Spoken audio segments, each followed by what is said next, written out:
How is everybody? In there? Good. I want to apologize. I'm clearly like getting sick, so forgive me. I'm going to stay way back here, right? But I didn't want to obviously miss today because we have our first exam on Wednesday. But I'm sure you can hear it in my voice. But I'm sorry. I'm going to stay back here, stay away from you. Hopefully it won't get worse, right? It just like stay with this and it'll be okay. But sorry for that. But I hope you all have a good weekend. I won't see you Wednesday. We'll talk about the exam for a minute at the end, but remember we do have our first exam on Wednesday. So I'll mention that, but I wrote it up there to keep it on your mind just so that you don't forget. I'm sure it's on your mind already, but just to make sure that you don't forget about it. Otherwise, what we'll do is we'll jump back in and finish up chapter 6 here on male anatomy. The network was down today for the school, so I wasn't able to print an attendance sheet. So you're all here. So don't worry if you're not signing something today. It wouldn't let me connect to anything this morning and print. So including the school computer. So sadly, that might mean if it's not back, I'll keep checking. Like I have the private Dix video to share with you today, if it lets me. So I'll keep checking throughout the class. So I know you missed that music and you want to hear it again, right? Yeah. Otherwise, let's get back to where we were before. So we didn't get too far into male anatomy, but kind of talked about some of the external elements of male anatomy. One more slide here with this. So we talked about, you know, the penis being made up of like cavernous bodies and spongy bodies that engorge with blood. The root or crura, those strong tendons that connect to the body. The head of the penis or the glands, with the corona being that rim. And then one more image is probably like the weirdest picture. It's right out of your textbook, right? It's such a strange image, but a couple other things here, especially on the image on the right. So we have the scrotum right up here. And the scrotum encloses the testes, right? Which is a big kind of thing to put here. It encloses testes. And the testes or testicles have a big role in sperm production. Which we'll talk a lot about today, kind of like the one big process that's the equivalent for men and women when it comes to, like we talked about menstruation, and then we'll talk about sperm production. But they produce sperm and sex hormones, and so right up here as well. Really like interesting part of male anatomy in the sense that, like, if you've ever heard like the jokes about it being cold outside, so a man's like penis or scrotum appearing quite a bit smaller, there's actually a lot of truth to that. The scrotum, which encloses the testes, which produce testosterone and sperm, has a very like temperature sensitive like element to it. It has to stay at a very optimal range in order to produce sperm properly. And so it actually can like drop down or pull up to a man's body to maintain temperature, to maintain that balance or homeostasis. So when it's really cold, the scrotum or testicles will like pull toward the body to stay warm. And when it's really like warm, they'll actually drop down and pull away from the body to get cooler, all to maintain like that perfect temperature for sperm and hormone production. So those jokes about like, well, it's cold outside. So like there is some truth to that, right? Like in the sense that this can be a very like interesting reaction to temperature to maintain that optimal environment for sperm production. And just like we talked about with like vulvas for women, every penis and scrotum a little bit different. Now, this was a dangerous search to do, but so I had the female version. So here's the male equivalent. So I feel like I'm like way too close to this. Like it makes me want to back away a little bit. Not gonna lie. But like especially this one's like aggressive. Like stop pointing at that. I should keep these thoughts to myself, but that's okay. So just like with women, right? Every man has slightly different appearance, right? Size, hair, no hair, circumcised, uncircumcised. Again, this was a dangerous Google image search, but that's okay. But I wanted, again, to show you like different varieties, right? So just like with women, every man is different as well. That's enough of that. We'll go back to that one. So we didn't do slang for penis. I don't want to miss that.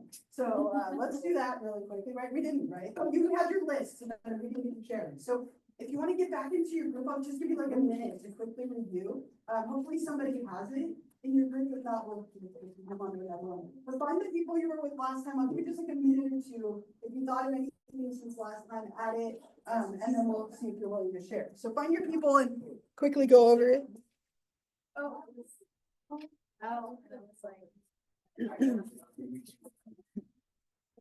Did you think about it over the weekend?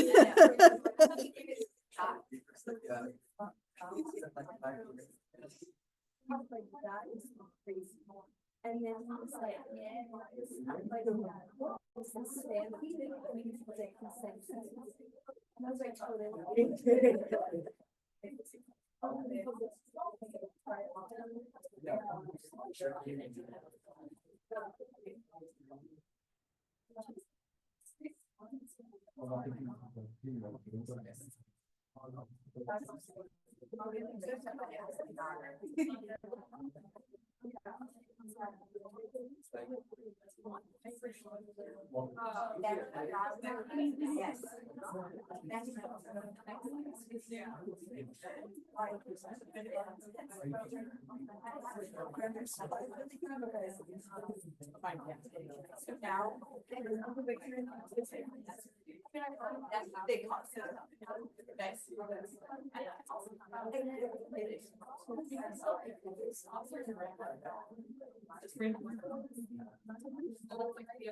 What is going on?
Which is not, I don't know, it's just interesting. All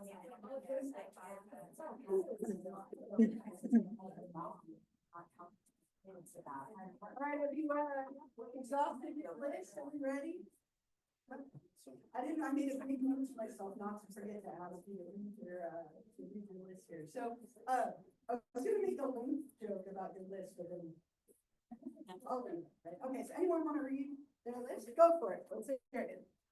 We have cock, stick, sausage, dick, chode, wiener, manhood, keen, member, shaft, package, ding dong, junior, D, beat stick, one-eyed snake, dong, rod, schlong, dingling, magic wand, whistle, Big Mac truck, downstairs, buddy, little guy, he, him pronouns, length of third leg, boner, brick, bulge, piece, Kenor, Kiki, eggplant, and then Molly said the sandworm from Dune, specifically the movie, and Ashlyn said garden hose, baby maker, and power of terror. Power of terror. Right. I love that you had to clarify, like they said this. Love it. And don't worry about the overlap. Just go for it. Yeah. These are mostly from Noah. All the clarifications before. Just loves him. Vulgar, so I Okay. just wanna. Thank you. Thank you. Let's go. I'm ready. Stick, hawk, sword, master key, third leg, adult winky, tongue cannon, second brain, second head, anaconda, banana, skin flute, beef whistle, blood sausage, cervix sentinel, cougar babe, deep sea diver, heat seeking moisture missile, faucet, willy, lipstick, long dong silver, magic stick, magic wand, meat scepter, one-eyed snake, pink oboe, pipe, pleasure stick, pocket rocket, fork sword, ramrod, red-capped mushroom, sea monster, spit stick, tent peg, weapon of mass destruction, flagpole, fuck stick, cervix scratcher, white mamba, black mamba. There's more. Hot dog, wiener, eggplant, wee, pee, chorizo, cigar, schlong, wongs, joystick, hot pocket, stick shift, cherry popper. Wow. Yeah, I feel like we should clap for that. Yeah. That was a very impressive list. I love it. That's Right? kind of So many, there's a few in there that I've never, it's always fun. Right? Do you want to Yeah. do? Yeah. Okay, again, don't worry if there's overlap. I imagine there will be. Venus, Hawk, Dick, Richard, Johnson, Balance, Willie, Rifle, Hoover, Schlong, Wang, Kiki. What is this? Oh, Schlong. Jack, member, Little Buddy, Keep Him, Pools, Slide, Banana, Eggplant, Cucumber, Teen, Pickle, Sort like Push Pop, Python, Snake, Worm. Squirter, Water Gun, Squirt Gun, Hot Dog, Sausage, Meat, Nerd.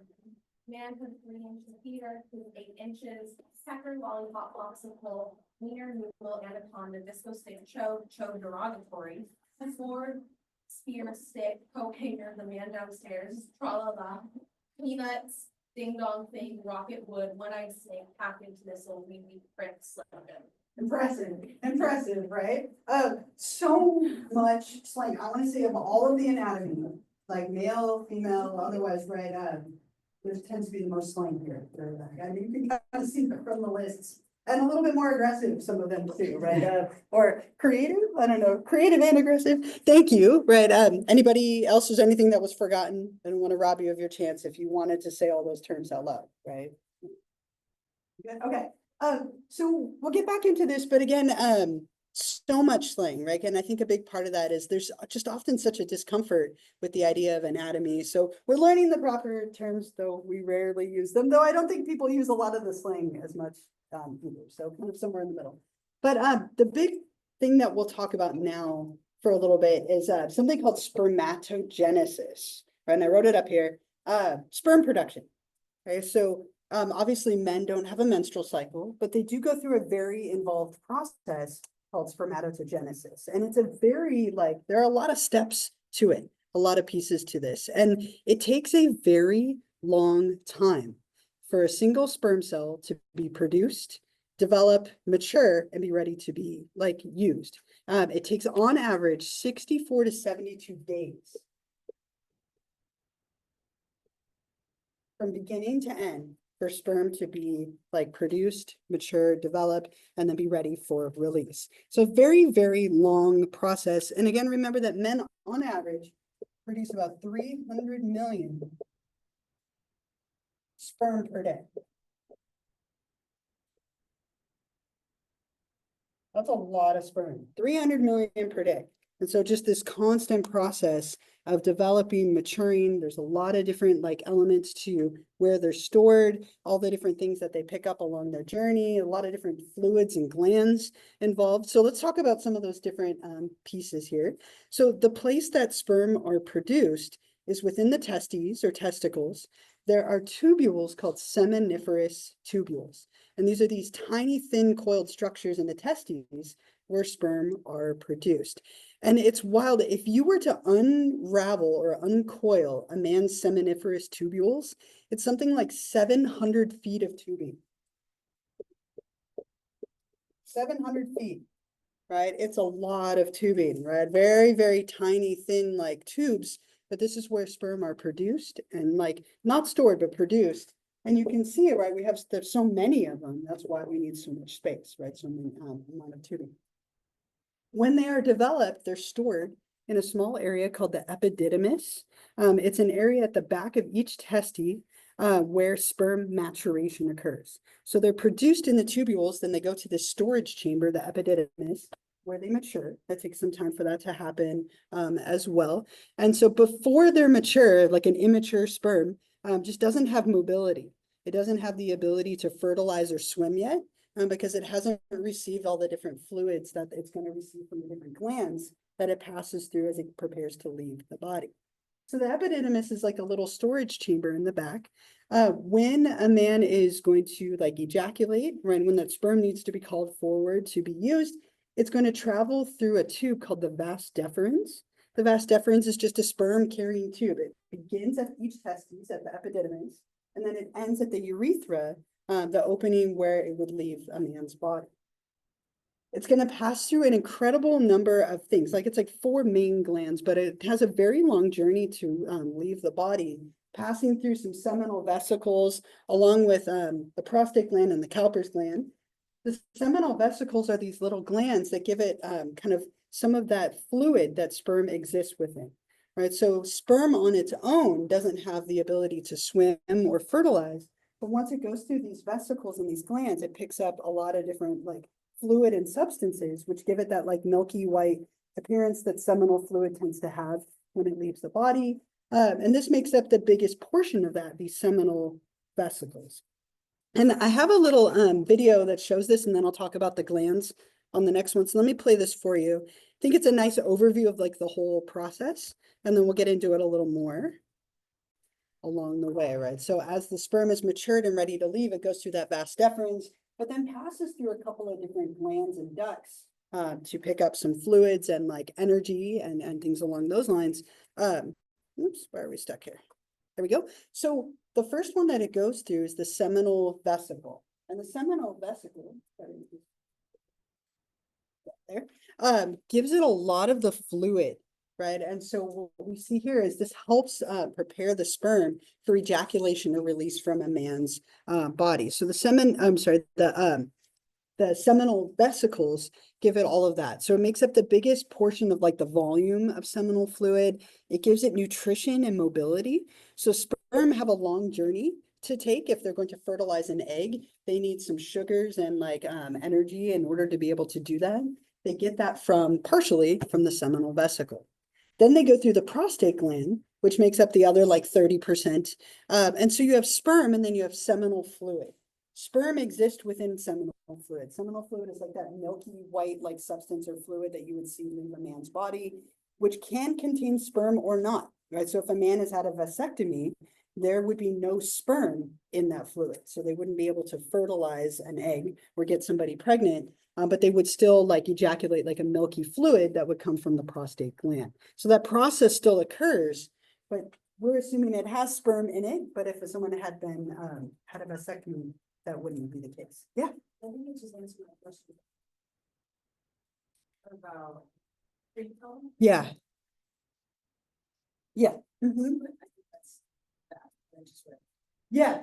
So one of the things that we mentioned in the video, so the sperm and seminal fluid will leave like the urethral opening in the penis, right? And so in order to make sure there's nothing in the way of that, oftentimes there's a little bit of like pre-ejaculated pre-cum, right, that comes out. And what that does is it lubricates the opening and clears everything out of the way. Now that can contain sperm, right? So that whole like you can't get pregnant if a man like pulls out before he ejaculates. Not true. You all knew that very quickly in that little quiz that we said. I think I told you my brother was at the hard way. Right. We could all do math at their wedding. But there is a little bit of sperm in that pre-ejaculate. So it's not as likely to have like pregnancy occur, but it can still, even just from that.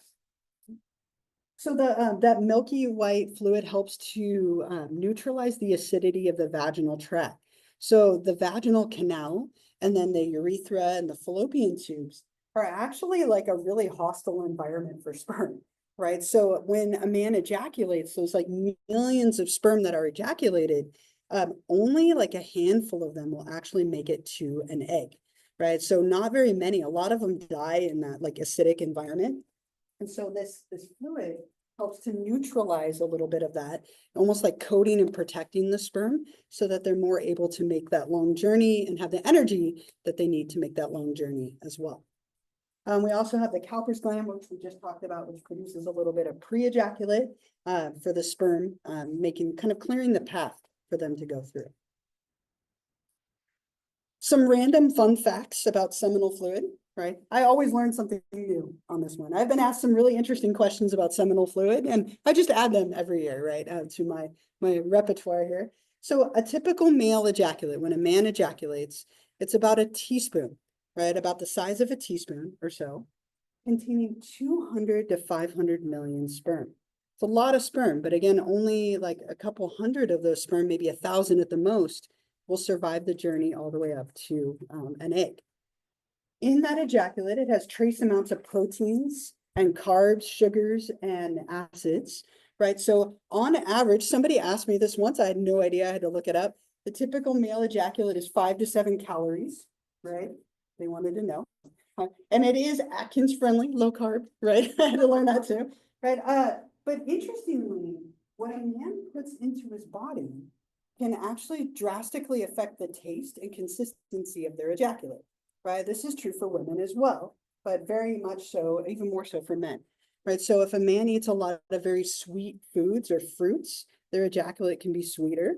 If they eat a lot of bitter foods or alcohol or like drugs, it can be very bitter and like alkaline. So the things that you put into your body 12 to 24 hours later, if you're ejaculating, can actually affect the taste of seminal fluid. Like, so if you're performing like oral sex, for example, like that is something that can be drastically affected by what someone puts into their body. A couple of other random things. You can, in theory, be allergic to a man's ejaculate, right? Little side note for you there. I don't know if that's an excuse or what that you could pull out of your pocket. It's relatively rare, but if they eat something that you are very allergic to, that can actually translate to their seminal fluid in small amounts, and you could have an allergic reaction, like localized to wherever that sperm has touched your mouth or like vaginal canal or otherwise. Somebody wants to ask me if sperm has teeth whitening properties. No, it does not. So seminal fluid does not have teeth whitening properties. But you can, like I said, in theory, be allergic to it. Yeah.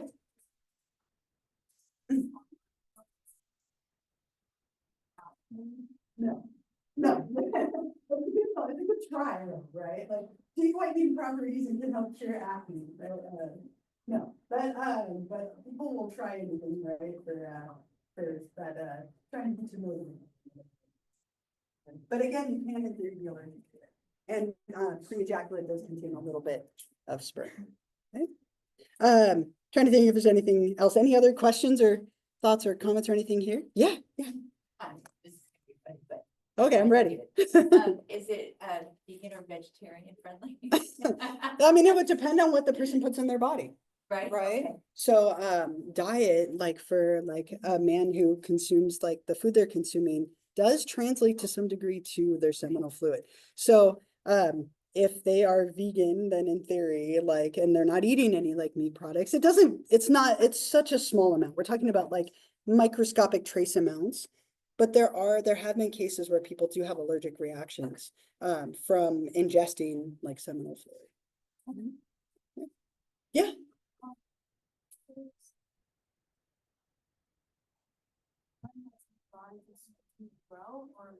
It actually gets reabsorbed and like starts its process again, right? So if a man like isn't ejaculating like regularly, they just stay in the epididymis until they're ready. And there's plenty of room eventually they get broken down by the body and they can start the process over again.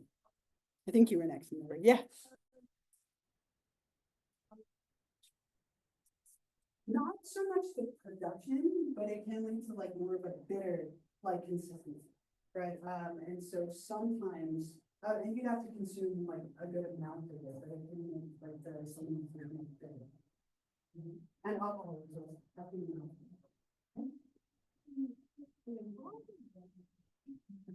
Yes, so if a man like is aroused, has an erection, right, and then they're not able to ejaculate, that can be like a little bit painful, and sometimes called having the blue balls, right? And so the idea is that a man becomes aroused, they go through this process, which I think I have on the, oops, next slide here. They get an erection, right? And then what happens is there's all of this like buildup that happens, right? The cavernous bodies and spongy bodies fill with blood to cause somebody to get an erection, or the penis to become erect or hard.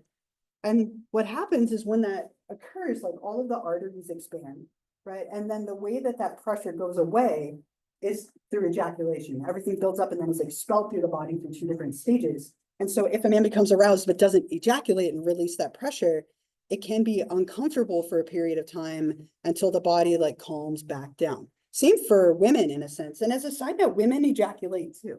Not all women, but something like 18% of women, 18 to 22% of women sometimes have like a clear ejaculate when they like reach orgasm.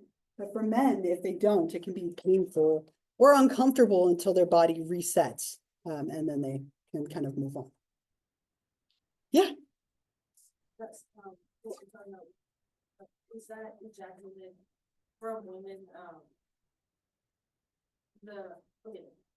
Because sometimes, whatever, squirt. Uh-huh. Where does that come from? Is that, Sure. is that the ejaculate or is that something else, almost like pre-cum? So like, if you remember back, I don't, I'll still have the image up here, right? But if you remember back, so for female anatomy, you have the urethral opening where urine would come out.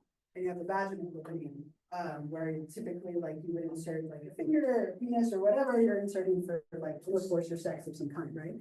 And so when a woman ejaculates, it will come out of the vaginal canal, right? And it's typically like a clear like fluid that would come from like the Bartholin glands and a couple of others. So it's just like a clear, almost like viscous fluid, like it's got a little bit of like a consistency to it, but it's just clear fluid from those glands. Now, it's not unheard of that a woman might like have, might urinate during urgasm just from all of the muscles being activated, the bladder being activated, the pressure on the uterus. When in that case, that would come out of the vaginal canal and that would be, or the urethral canal and that'd be urine. But if they have an orgasm that leads to a fluid release, it would be the vaginal canal, and it's typically from those glands, like the Bartholin glands and a few others. It's just like a clear fluid, which can also be drastically affected by what a woman consumes, 12 to 24 hours before like oral sex or release of that as well. Yeah. How do you mean? Like they're the same anatomical, yeah. So if that's what you're meaning, yes, right? So in the womb, in the uterus, those structures, the head of the penis and the clitoris are the same tissue. And they specialize one way or the other, depending on the genetic chromosomal makeup of that individual. Yeah, so that's why the head of the penis is the most sensitive, the glands, and the clitoris is the most sensitive. They are the same tissue for a while before they differentiate. Yeah. Does that taking balls hurt as much or somewhat equivalent to like childbirth or period cramps and stuff like that? Sure. I mean, I think it's subjective, right? Like everybody has their own level of immune tolerance, but it is a very sensitive part of male anatomy. So it can be quite like painful, especially like the scrotum. But like the penis is a very sensitive part of male anatomy, right? So if you were to kick it or hit it or like throw something, injure someone there, it would hurt. But that's kind of a more of a pain tolerance thing. Everyone's going to be a little different, but it is a very sensitive anatomy. So it has a lot of receptors for pleasure and also for pain. Right? So it definitely can. How painful? That depends on the person. Anything else? I love the questions because I'm always like, what are you going to ask, right? And I love it. Right? Anything else for now? Okay. I have a little review activity for this because again, lots of steps. So what I want you to do, I want you to get into groups of let's say like 4 or 5 people. I'm going to give you a sheet and I want you, these are out of order. Okay, so there's A through H. And what I want you to do in the space below is reorder them into the proper order of this process that we just talked about. You don't have to write the sentences, just the letters. If you think you have it, raise your hand and I'll come check it. But like, let's say 4 or 5 people per group, come grab one sheet. So send one person up to grab one. and go ahead and get started. We can have like a friendly competition. Who gets it first, right?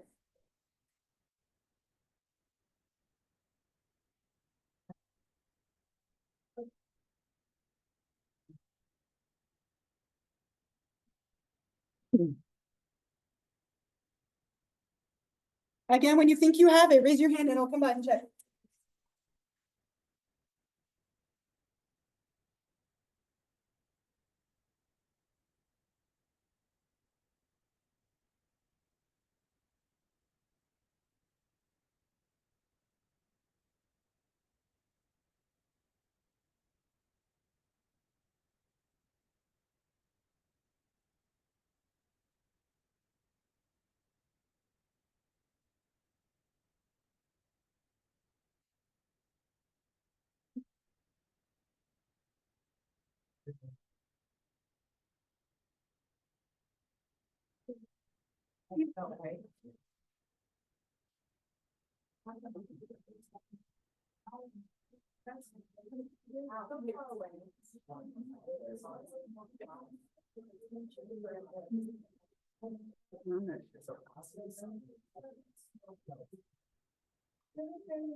And then it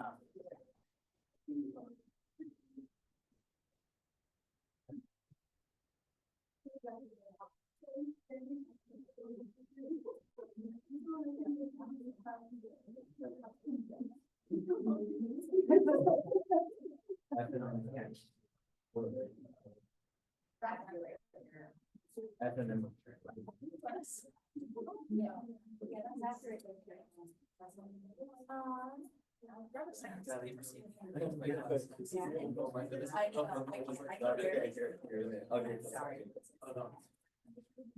Totally fine.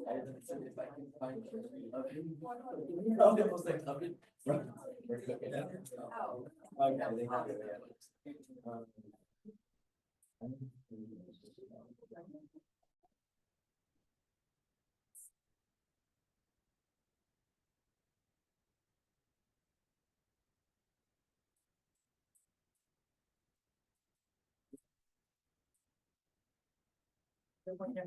Yeah, that's fine. Oh, shit.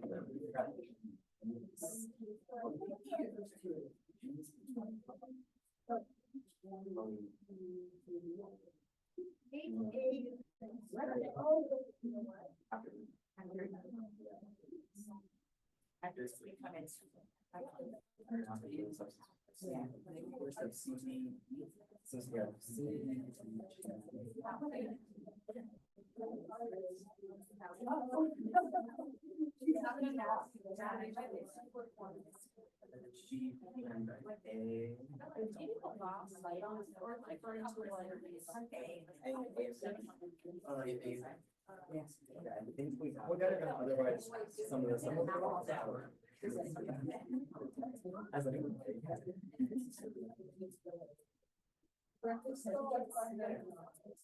Wait, no, they need to get, I think so.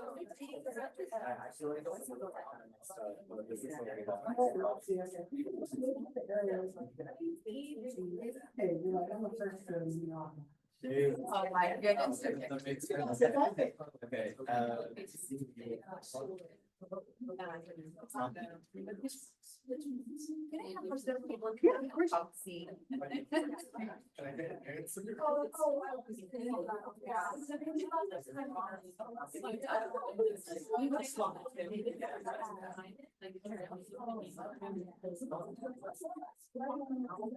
And I still don't know how to put it together. It's not fancy sometimes. It's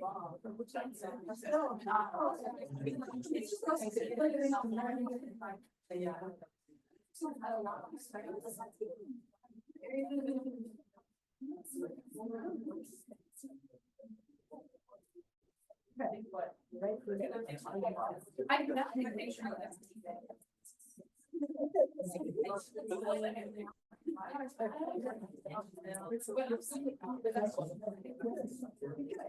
Oh my gosh. All right, two groups that have it. You don't want to- Accomplished, right? Hey, you guys, I'm sorry. They're fighting. The one that was like, yeah, it would just get better, like.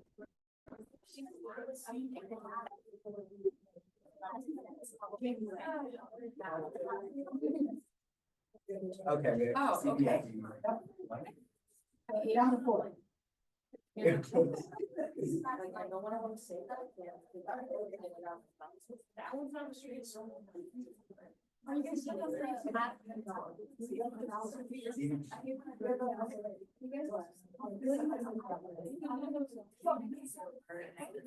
it's like. Assuming after. So H and then G. And H.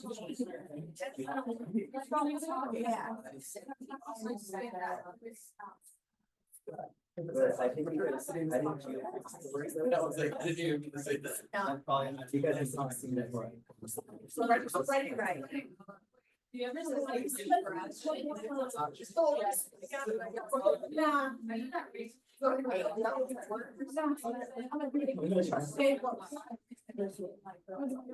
I made that up. Made that up. I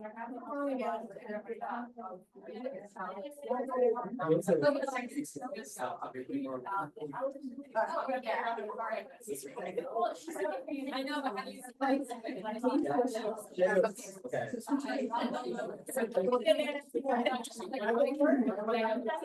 All right.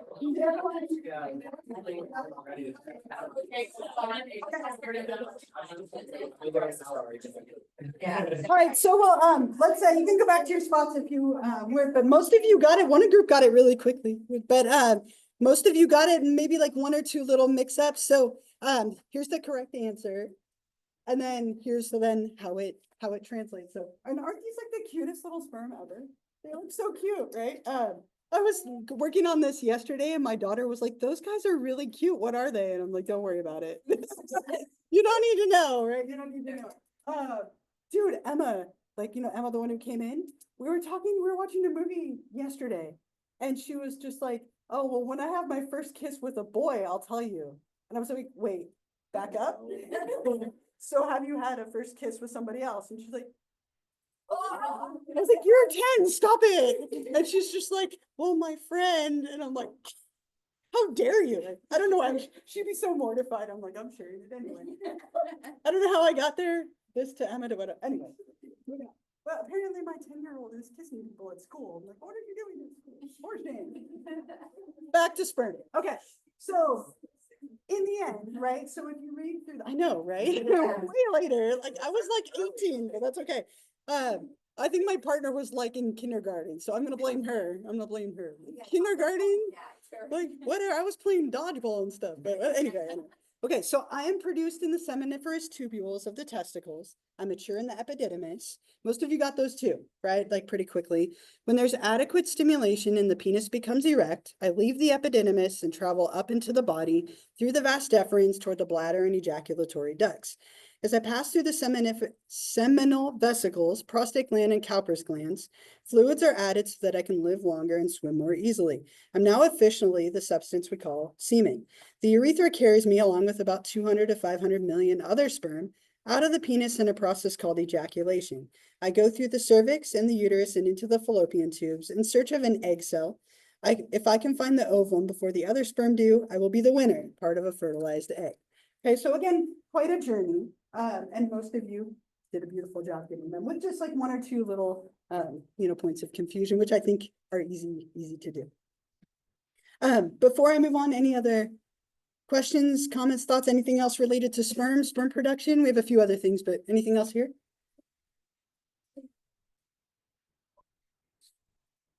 Yeah, so the stimulation is what causes it to move on, right? So when a man is like aroused, that's when the whole process would kick into gear, and those sperm that have been waiting there would then start that journey. Yeah.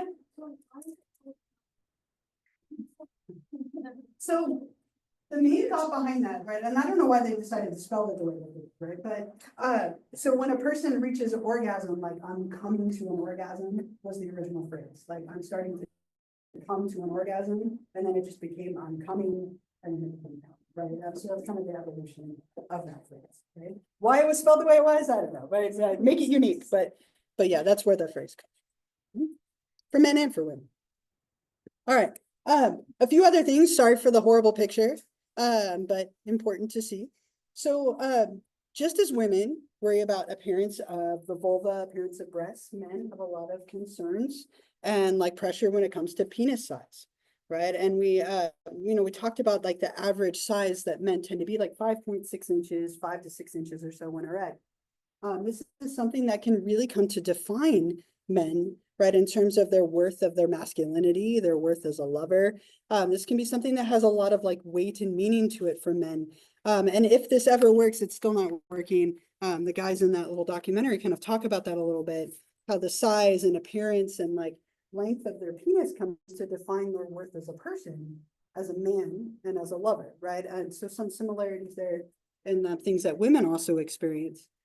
We also see a lot of stereotypes related to this. I found like it was we were watching this a couple of years ago. It's a super old comedy routine, but it kind of talks about some of those stereotypes that we have of like, well, if men have big feet or big hands, like what those things mean. So I'll play it for you. It's brief, but it's funny, from an old comedy routine from Jeff Foxworthy. Let me play this for you. I'm sorry, I have to pause this. Things like that, right? If they have big hands or big feet, some of that, it's just correlational, right? It hasn't been something that has held up. There was like a big study done at Berkeley years and years ago looking at the discrepancy between two different fingers for men was like the most like common indicator, but even that was like correlational, right? So there isn't necessarily like a body part that indicates the size of somebody's penis. Tends to be very like correlation numbers are not causal. Yeah.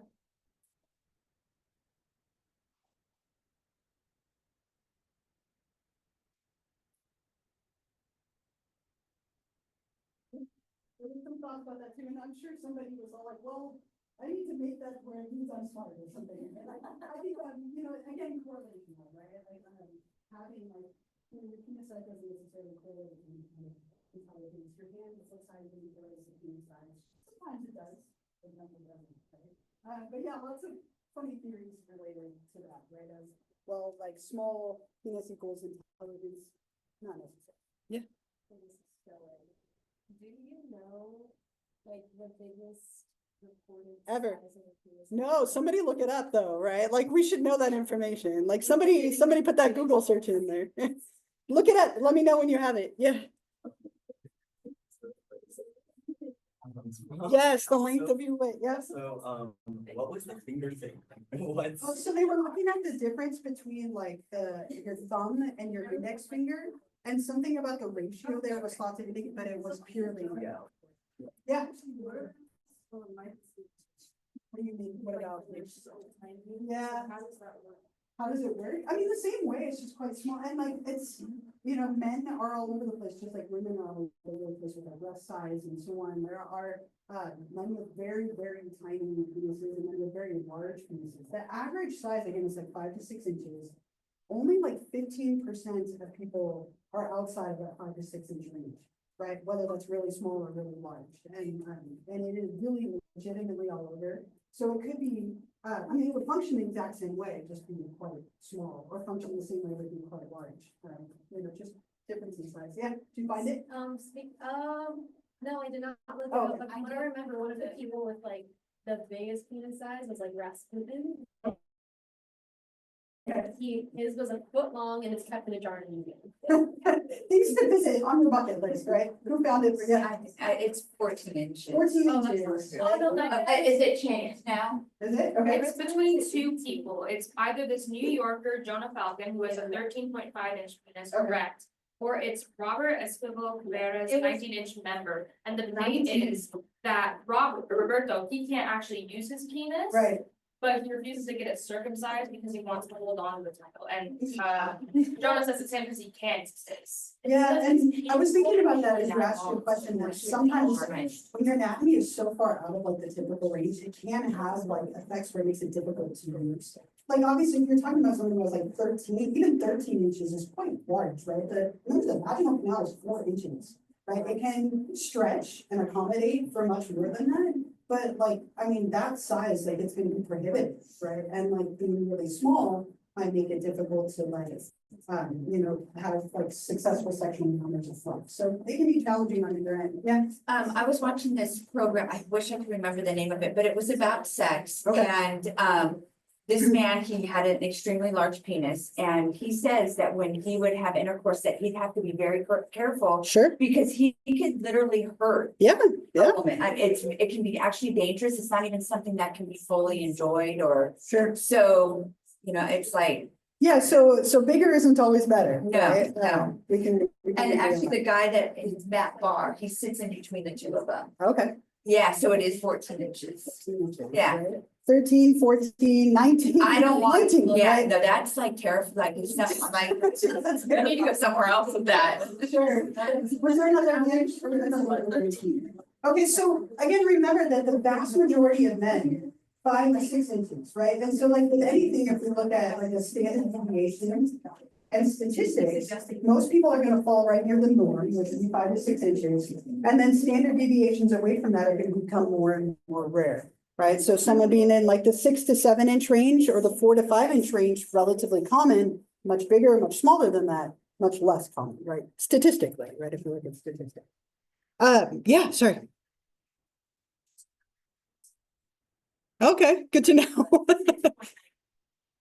Interesting, so some genetics there, right, in Ecuador. Well, now you know, you can plan your trips accordingly. Right? Avoid or go, depending on your preference, right? I don't know. One other thing here, big part of like sexual functioning for men, circumcision, to circumcise or not circumcise, right?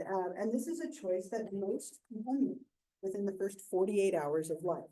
Okay, so when a baby is born, and I had all girls, so I didn't have to worry about this, though the doctor paused with my oldest. He's like, congratulations, it's, and paused for like 3 seconds, and the longest 3 seconds of my life. Because I was like, we didn't talk about circumcision. All I could think in that 3 seconds, he's like, what at some point? So, but this is typically something that you decide before your baby is born, or babies are born. But you can also decide right after. It's performed in a hospital. It's a small surgery, right? They localize anesthetic, right? So just that area where they are circumcising. And this is what the procedure looks like, right? So, and again, sorry, like, for the images, right? But they cut the foreskin back, sew it, and it heals relatively quickly, right? So it's a very minor procedure. And obviously at that age, that little boy's penis is quite small. If you remember in Egypt where they developed it, this was done as a teenage boy. And so obviously like you're dealing with much more material at that point, more healing taking place. But the norm in our country is to circumcise. That is the norm. Now, this depends on culture and like family and religious beliefs, but like 55 to 65% of little boys in our country are circumcised. And again, they're, done very quickly and right after they're born. The pros and cons, there are a lot of both, right? So the pros for circumcising, one of them is the normality piece of it. Right, so because it tends to be the norm, people oftentimes want to fit in the norm or want their child to fit in the norm. So they will oftentimes like choose to circumcise for that reason. There's also a lot of like cleanliness, increases in cleanliness. So when someone is uncircumcised, bacteria can build up underneath the foreskin. It's harder to clean, right? And so sometimes men will get more like infections and bacteria in that area. And so one big reason people circumcise is to minimize that, along with the normality of it. Often religious beliefs will play a role as well. And again, easier to clean, right? Much easier to clean. Some of the reasons that people don't circumcise is it might alter sexual functioning. Now, you might not have anything to compare it to, but some people say it should be a choice that that young boy has later in life. You can reverse this decision, but it's not the easiest thing to do. It's much easier to get circumcised later in life than to uncircumcise yourself. So to be uncircumcised, they remove some of that skin, that frenulum, that like thin stretch of skin between the end of the penis and the anal opening. They can take skin from there and reconstruct foreskin. Okay, very painful to do, but there have been people who've done it because they feel like they were deprived of choice. Much easier to circumcise someone later. So if someone was uncircumcised, you can do that at any age, but it's harder to reverse. So a lot of people say they should have that choice, that it's unnecessarily traumatic, and that it might make them less like responsive physically. Again, you wouldn't have anything to compare it to, but those are some of the reasons against circumcision.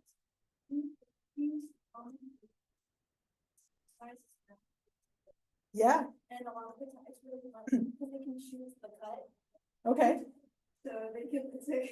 Yeah, but I love that you mentioned it because it's different for every culture, right? Like some cultures believe in it being like a big public brisk, right? Where like you all go and attend an event and watch this happen. And others it's very private, others it's later. Kind of interesting, like religious ethical beliefs around it.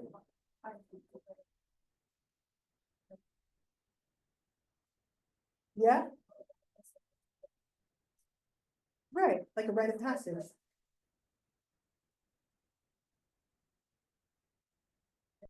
Yeah. I got circumcised, you wanna see? I was like, no, I don't. I'm good, thanks. Yeah, but it can be like a rite of passage.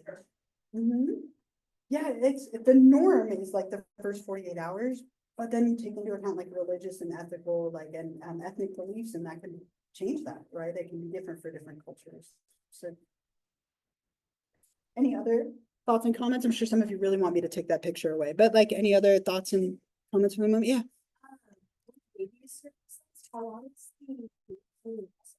Usually just a couple of days, right? So they put like little dissolvable stitches so they don't have to remove them. They just kind of dissolve it. It's not a very like difficult recovery. It usually takes like a few days at the most, from what I understand.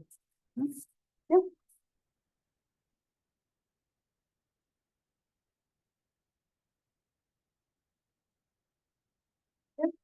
For sure, but you know, everybody has different levels of hygiene. Even if you were taught to have good hygiene, right? Like even with my girls, I'm always like, you have to scrub your hair, right? Like you have to wash your hair like really good, right? You can teach them, but it doesn't mean they always do it.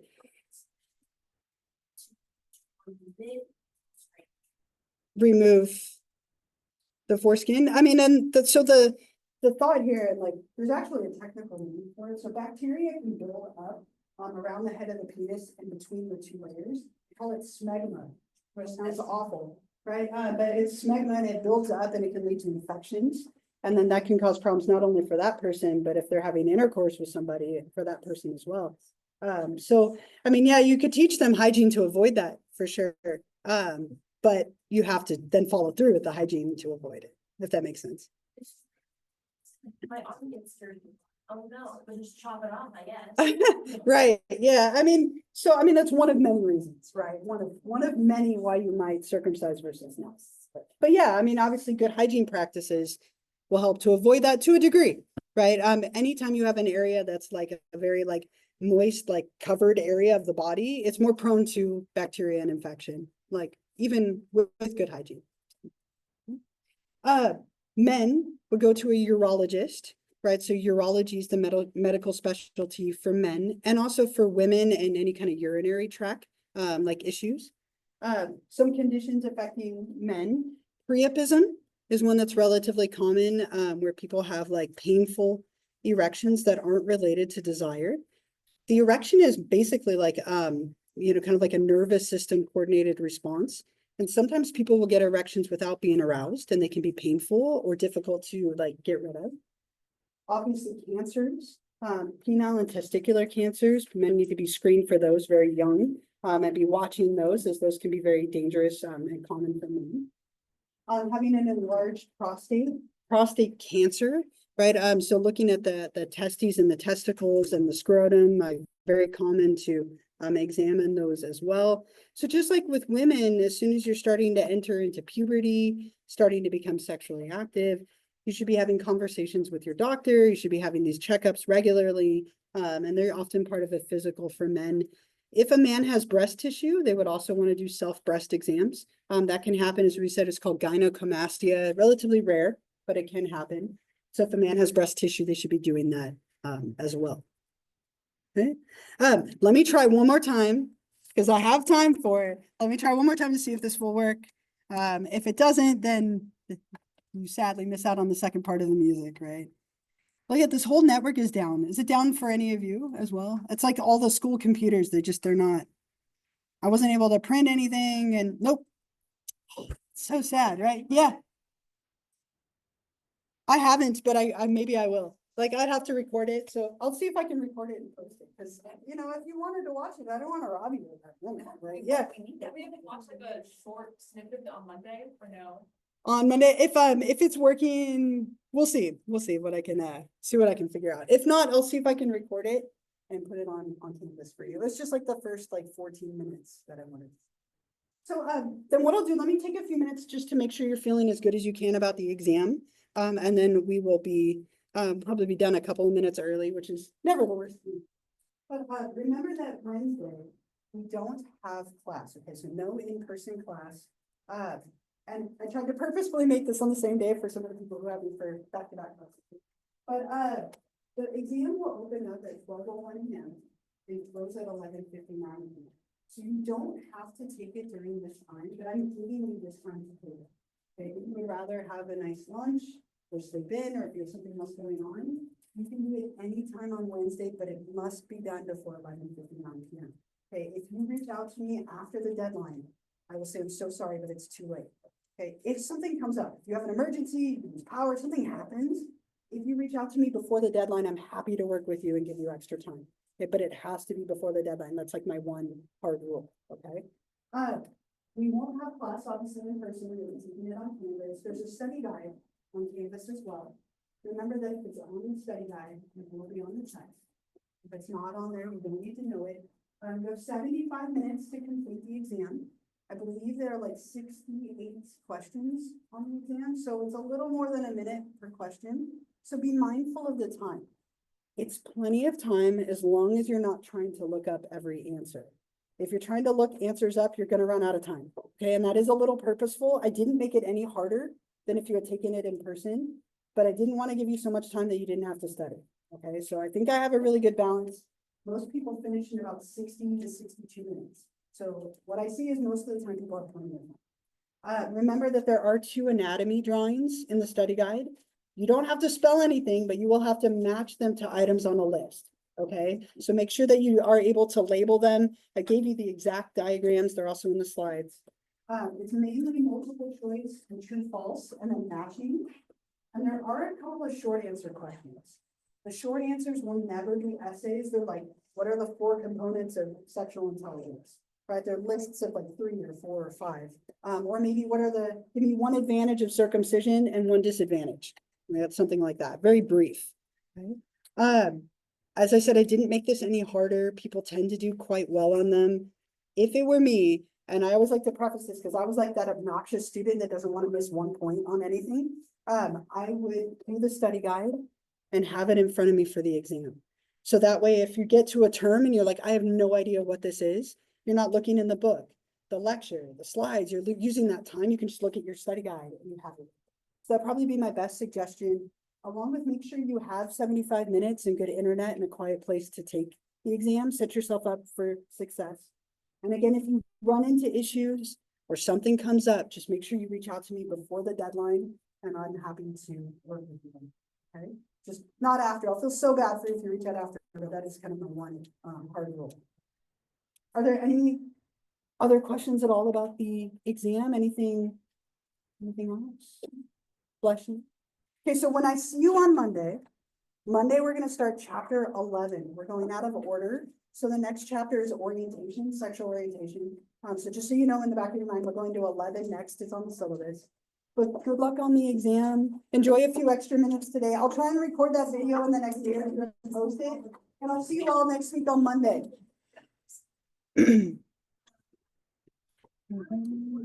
Stop.